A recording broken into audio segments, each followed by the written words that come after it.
how to sync Instagram and Facebook accounts. In order to do that, click on these three lines right here. And then from there, just head over and then click on this account setter that is actually from Meta itself. Now you should be able to see this. So in here, just click on this profile. And as you can see, I only have in here my Instagram. So let's head over and add some few more accounts right here. Click on this add accounts. Then click on this add Facebook account. Now, once you have done that, you just need to get permission. So head over and click on continue.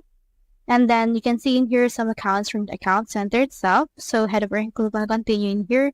And then click on this allow and finish adding. Now, this will load in order to actually add this another account. But if you encounter an error, you can head over and then just reset or just get out data or storage you have right here and then try to add your account again using the same procedure that we have in this case. So just click on continue and then see in your account center, you can see all the accounts and then head over and continue this particular case. So that's how you sync Instagram and Facebook accounts.